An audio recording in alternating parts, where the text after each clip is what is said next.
الا للہ الدین الخالص۔ حبشی النسل ایک آدمی ہے، رسول اللہ صلی اللہ علیہ وآلہ وسلم سے ہو گئی محبت اور دل کرتا ہے کہ میں بھی حضور جیسا نظر آؤں۔ داڑھی شریف رکھ لی اور آقا علیہ الصلاۃ والسلام نا درمیان سے مانگ نکالتے تھے۔ پنجابی میں کہتے ہیں چیرے والا سوندا، چیرے والا سوندا یہ کہتے ہیں۔ یہ حضور علیہ الصلاۃ والسلام کی سنت ہے۔ کبھی کبھی حضور جب حضور کے سر مبارک پہ دستار نہیں ہوتی تھی، حضور ویسے تشریف لاتے تھے تو صحابہ بتاتے ہیں حضور کے دونوں طرف سے بال ادھر ہوتے تھے، درمیان میں مانگ ہوتی تھی، چیرا ہوتا تھا۔ اس حبشی کا نا بڑا دل چاہتا ہے کہ میں بھی نہ ایسے مانگ نکالوں، تو وہ نہ نہایا کرے اور جب بھی نہا کے باہر نکلے تو اپنے دونوں ہاتھوں سے بالوں کو ایسے پکڑ کے نہ ایسے کرے گیلے گیلے بال ہیں ذرا تو ہو جائیں گے سیدھے۔ لیکن آپ کو پتہ ہے حبشیوں کی جو بال ہوتے ہیں نا وہ گھنگریالے ہوتے ہیں، ان کو کنگھا اثر ہی نہیں کرتا ہے، تو ان کا بڑا جی چاہتا ہے۔ میں اپنے جب معاشرے کو دیکھتا ہوں اور میں اپنے نوجوانوں کو دیکھتا ہوں تو مجھے وہ صحابی بڑے یاد آتے ہیں۔ اور ایسا دل دیتا تے دیتا کتھے یار، سٹ کے روڑی تے سٹ کے آ گیا۔ ایک سٹائل آ جائے نا، کسی چوڑے نے بھی کیا ہو تو ہم اس کو سینے سے لگا لیتے ہیں۔ میں نے اپنے نوجوانوں کو دیکھا ہے، یہاں سے چھوٹی چھوٹی کٹ ہے، یہ یہاں سے آ کے داڑھی بڑی کی ہوئی، یہاں پہ کٹ لگوائے ہوئے ہیں، ٹھیک ہے، اور پھر بال کٹواتے ہیں، یہاں سے چھوٹے چھوٹے ہیں، پیچھے ڈیزائن ہے، نام لکھوائے ہوئے ہیں۔ میں نے پوچھا یہ کیا ہے؟ یہ جی فلاں فلم سٹار کا سٹائل ہے۔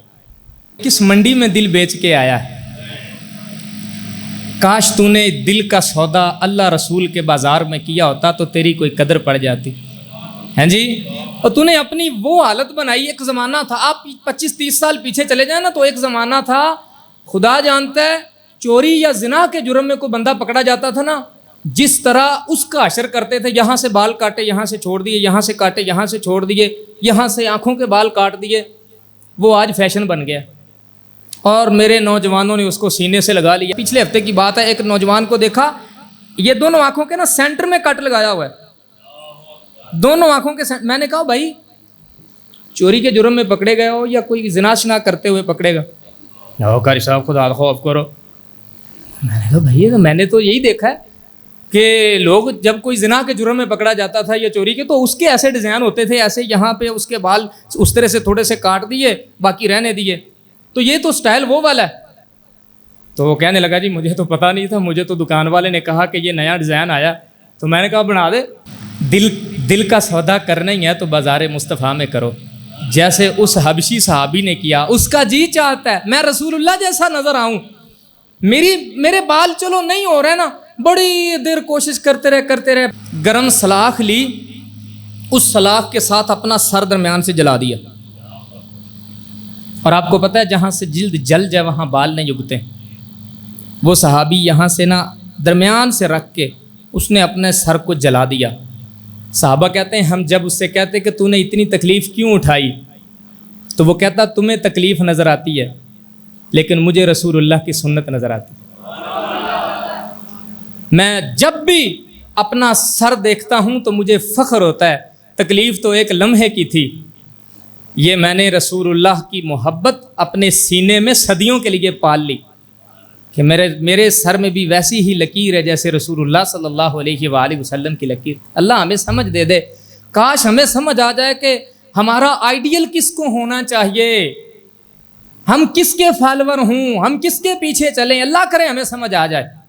بس یہی بات ہے گرامی قدر احباب، ہمیں سیکھنے کی ضرورت ہے، ہمیں بڑی اصلاح کی ضرورت ہے، ہماری بڑی تربیت ہونے والی ہے، ہم بڑے بگڑتے جا رہے ہیں، اور بدقسمتی ہماری یہ ہے کہ جتنے بگڑتے جا رہے ہیں ہم دین سے دور بھی اتنے ہی ہوتے جا رہے ہیں۔ ہم اللہ رسول کی بات سنانے کے لیے لوگوں کو اکٹھا کریں نا تو 10 15 20 25 لوگ آتے ہیں، کبھی کبھی ہمیں محسوس ہوتا ہے کہ لگتا ہے وہ سارے مفتی اعظم ہیں، وہ سارے محدث اور مفکر قرآن ہیں، ہم جاہل آدمی ہیں ممبر پہ بیٹھ کے باتیں کر رہے ہیں، ان کو تو ہماری ضرورت ہی نہیں ہے جی۔ حالت یہ ہے کہ ان کو اتنا بھی پتہ نہیں ہے کہ کسی کافر کا انداز اپنانا چاہیے یا کسی اللہ کی محبوب ترین ہستی کا انداز اپنانا چاہیے.